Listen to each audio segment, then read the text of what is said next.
Some of you guys are taking an interest in the dairying aspect of small farms or homesteading, whatever it is. And one of the things that you have to wrap your head around is, if you, let's say you're dairying, I guess the primary product is going to be milk. And then you can take that milk and you can turn it into all kinds of other products. And then there's all kinds of markets for those products. And we talk about that, and I think that's something to think about for sure.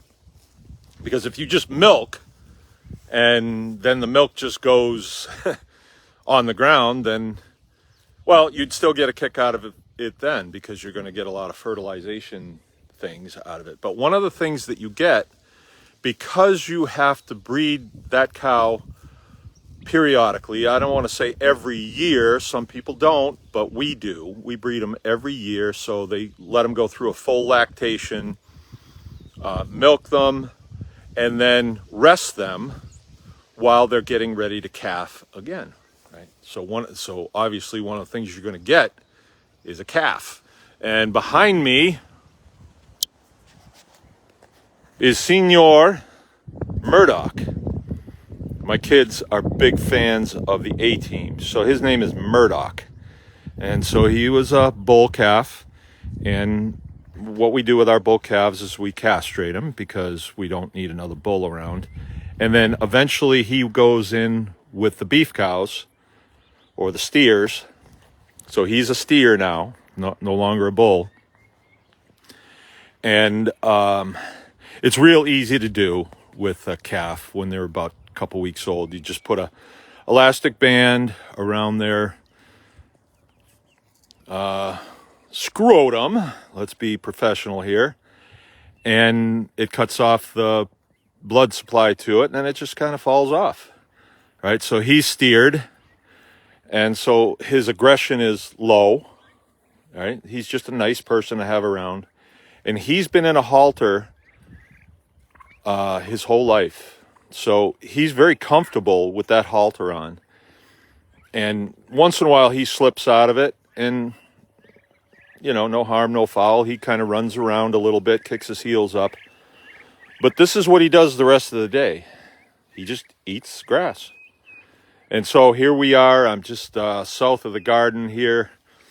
And this strip of grass right here grows really, really thick.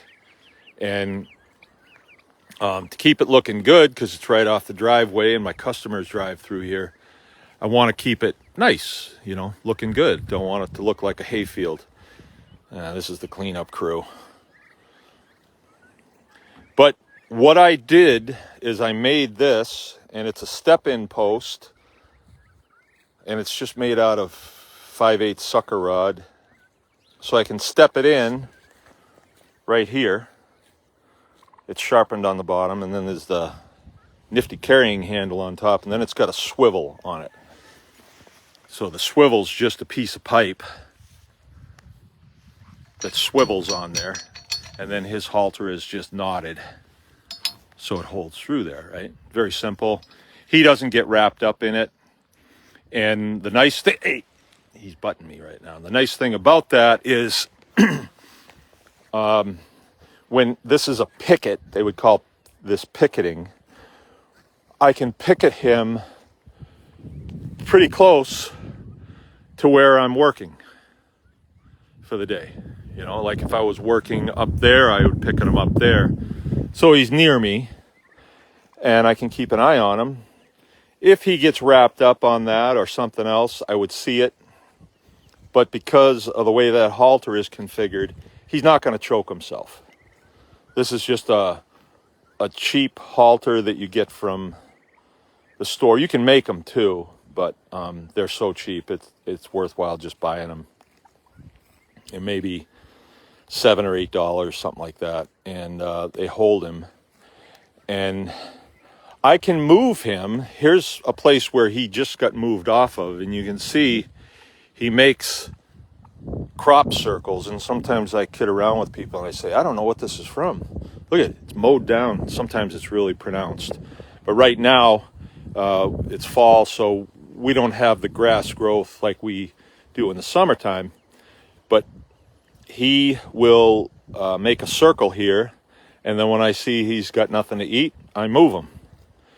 And I'm getting two things out of this. I'm getting him fed during the day, and I'm getting the grass mowed down at the same time. So that's a place where I don't have to mow it. I don't have to spend any energy to mow that.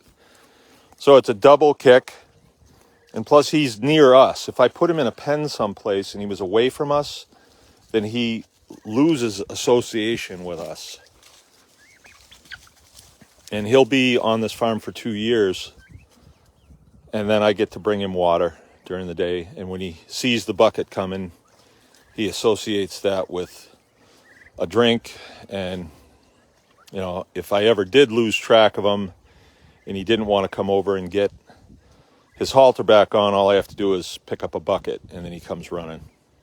He gets a little bit of grain once in a while.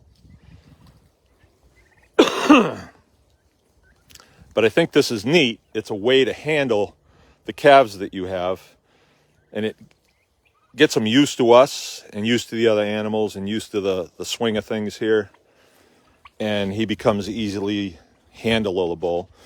Once he's put out on the field with the other steers, from that point on, when I go out there, he'll come right over and want to get his ears rubbed and things like that.